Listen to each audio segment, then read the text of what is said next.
I called on my friends.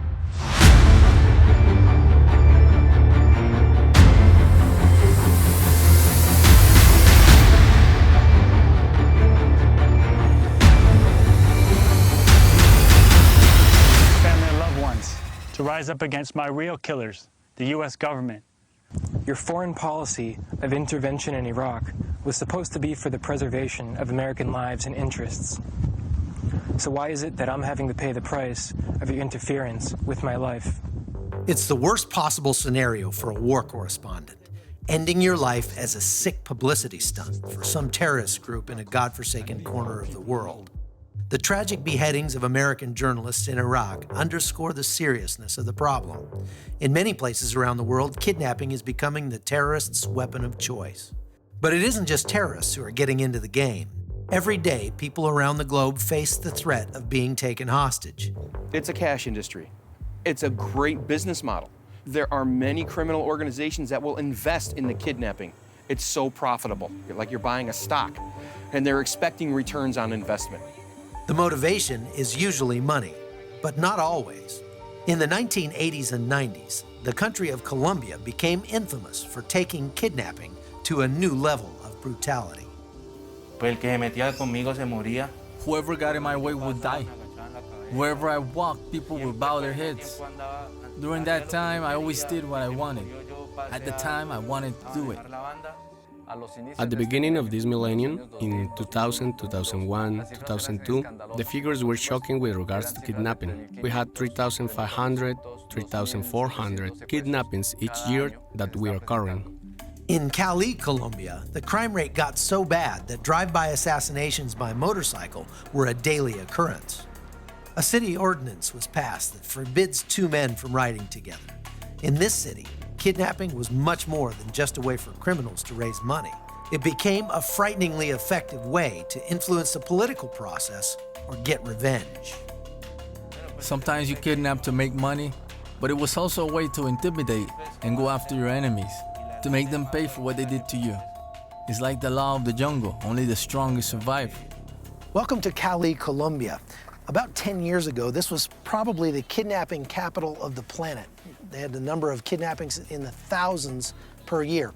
But they've made a big difference in that number by putting some time and effort into fixing the problem with a lot of help from the United States. So we came here to find out how they did it. The United States has helped with training. We lacked training. We were helping in training in various points of view, such as interview techniques, the use of technical equipment, especially intercepting radio frequencies, cellular interception, interception of land phone lines, and we started doing more important work from which has yielded the results we have today. There were sort of two things occurring down there. One was kidnapping of almost anybody, particularly people of wealth, for ransom. It was thuggery, it was a money-making deal, it was almost like, the mafia or something. And then the other was the kidnapping of people by the FARC for not only the money, but also for political purposes. It was a big problem. Lieutenant General Jerry Boykin served as the commander of the U.S. Army's super-secret counterterrorism unit, Delta Force. The concept behind the Delta Force was to be able to run these kinds of missions and give the local host government credit for it and conceal, it's called low visibility operations, conceal the U.S. hand and the U.S. involvement in these operations. And I think over time we've gotten more and more adept at doing that.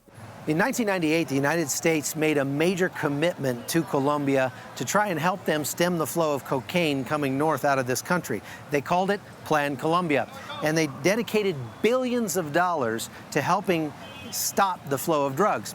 Part of that was providing signals intelligence, that is, flying airplanes over the jungle and trying to find narco-traffickers and guerrillas hiding out there.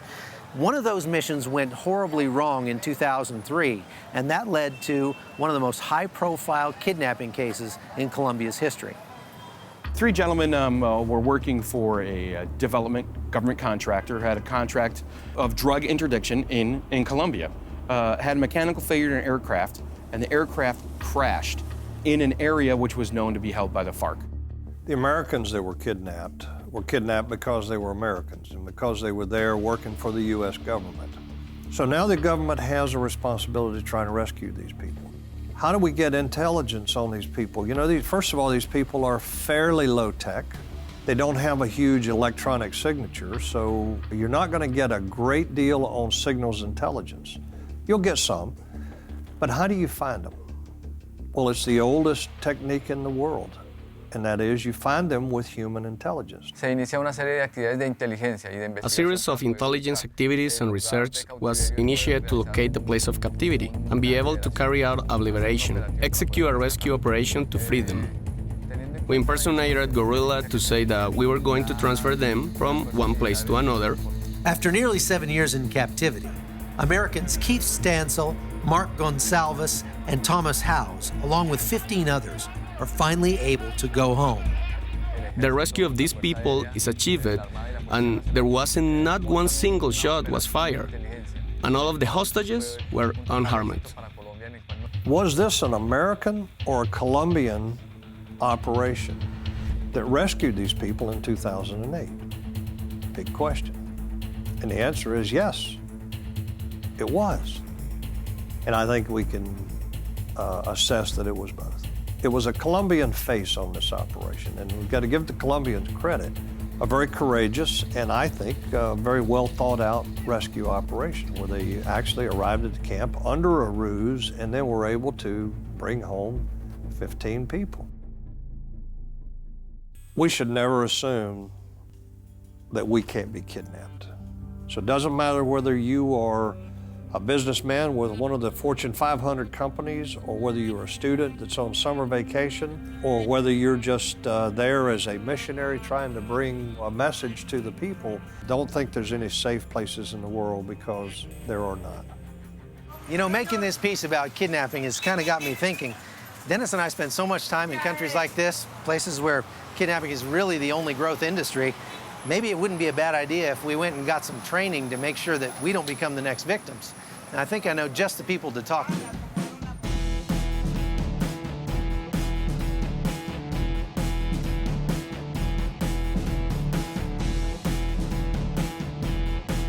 Well, it's been a while since I've been flex cuffed like this at a cheap hotel, but the reason we're here today is that we're attending a 3-day course offered by On Point Tactical. It's called Urban Evasion and Escape.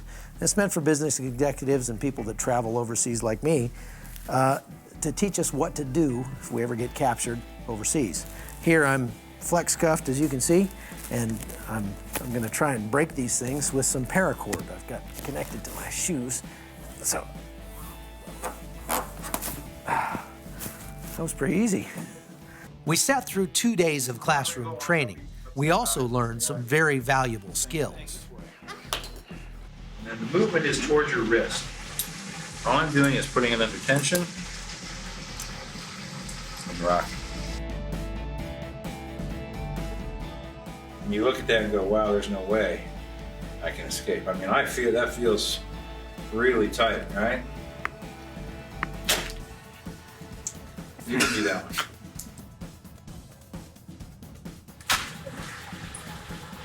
Really?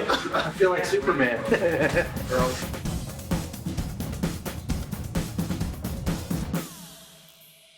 Over the last couple days, we've learned how to get out of handcuffs and pick locks and all sorts of good information that we might need to know as we travel overseas. Today is the final exercise. I'm not really sure what's going to happen, but I think it's going to be interesting. The exercise begins with a simulated kidnapping. I'm taken to a room in the hotel and have a pillowcase taped over my head. They dump water on me. Then the real fun begins. Ow! What are you doing here? I'm just a tourist. Ow! I know this is all a game, but the taser sure feels like the real thing. The wet pillowcase makes it hard to breathe. I don't know anything. I'm just a tourist. My abductors leave, promising more torture when they return. I have to escape, but I'm really worried I won't be able to get the handcuffs off. But then the training kicks in. All right, let's get out of here.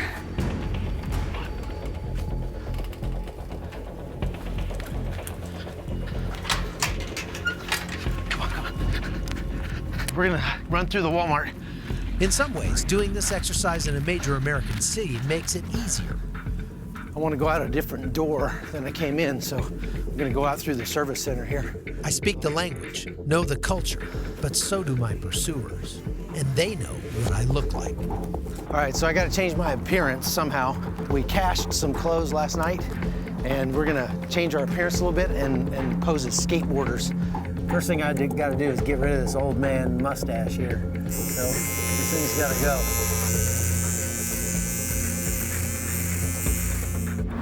Transition complete. I'm now a skateboarder. We made our way from the outskirts of town to the Las Vegas Strip, about 12 miles. The skateboards came in very handy. So did the local bus system. But when you're being chased, everyone looks suspicious. That guy over at the bus station seemed like he was paying a little bit too much attention to us. We were given various tasks to accomplish throughout the day. Finding a weapon, picking a lock. By late afternoon, we got the signal to bring it in. Mission accomplished. Hey, how you doing? Good, man. Good disguise, good cover. Thank you. These are the kind of skills a man hopes he never needs to use. But for all the places we go, I'm very glad to have learned them. Wow. Colonel, I want you to know it took me a full week to grow my beard back. I wasn't impressed by that. I was impressed by the skateboarding. Didn't even recognize it was you till you grabbed it right there at the end. That was a very interesting class. But, you know, what I'd like to do is I want to ask you about your experience. You know, kidnapping is not a new phenomenon, and you had a lot of experience with that back in the 80s. Well, kidnapping and holding others for ransom of some kind or extortion is certainly not new on this planet. It goes all the way back to ancient times. In the 1980s, my job consisted, among other things, of dealing with the families of those that have been kidnapped. First one I had to deal with was a U.S. Army general kidnapped in Italy by the Red Brigades. A very interesting operation in that we did not have, at the time, the Rewards for Justice program that we have today that you and I have covered out in the Philippines and elsewhere. What we had was a president who wanted that general freed. Ronald Reagan became president of the United States because 56 Americans had been kidnapped and held hostage by the Iranian revolutionaries for 444 days. So he was not about to have hostages. And so I was sent with $1 million donated by a private American citizen to Naples, Italy. That $1 million allowed us to post notices all over Italy that said $1 million reward for information leading to the safe recovery of General James Dozier. So I was going to say, I mean, didn't the government say back then, we don't negotiate, we don't pay ransoms? Well, but we don't pay ransoms, and we didn't then, and a lot of people have a lot of debates about things I had to do to get other Americans freed, but we'll negotiate with anybody. Ronald Reagan says that repeatedly, but we won't make concessions to terrorists is the difference. And of course, we now have laws on the books that say no one can make a payment to a terrorist organization, whether it's a reward for information, you just can't do it. So it's unlawful. In Dozier's case, one of the Red Brigade's terrorists actually ratted out his buddies. An operation was put together. I know you've had others on this broadcast that I know well. They were part of a U.S. government special operations unit. We'll leave the names out of it, but some folks have already seen them here this evening. And that unit was sent back to Italy, immediately took down the place that the Red Brigade's rat had turned out, and General Dozier was freed, and we gave all the full credit to the Carabinieri. Turns out the one wrinkle in this entire thing was that the guy who ratted him out thought he was going to get $1 million reward and move his family to Brooklyn. Well, it turns out he also was wanted for another crime, and that was the murder of Aldo Moro, the former prime minister. So the Carabinieri didn't want us to give the $1 million reward to him. He went to jail. The money sat in the vault at the U.S. Embassy until I went back and got it and returned it to the individual who Ronald Reagan had already thanked for the operation. His question to me at the back end of it was, well, why didn't you invest it? Because it was gone for several months. Because you didn't get any interest. There was no interest gained on it. Now, there are those who are held today like we've seen with Foley and Sokolov at the very beginning. There are ways of getting them freed. There are things that can be done. I take this as a case in point, the Beirut hostages. We tried every diplomatic means possible. We went to every government that would talk to us, to include Arab governments. We know that we got 3 of them freed through the intervention of the Iranian government. We didn't deal with the actual kidnappers. We dealt with those who had some suasion and control over them in Tehran. There are those that hold that to be in great controversy. I understand that. One of the most difficult things anyone could ever be asked to do, and that is to deal directly with the families of those who've been kidnapped. Obviously, it's terrible to be one of them. Absolutely. Well, knowing your experience in this issue, I can tell you one thing. My wife has your phone number on her speed dial if I ever don't come home from one of the trips. The sad part of that is you and I will probably be on that trip together. And then you're going to find out how fast an old man can really move. Just a little bit faster than the guy behind me. That's right.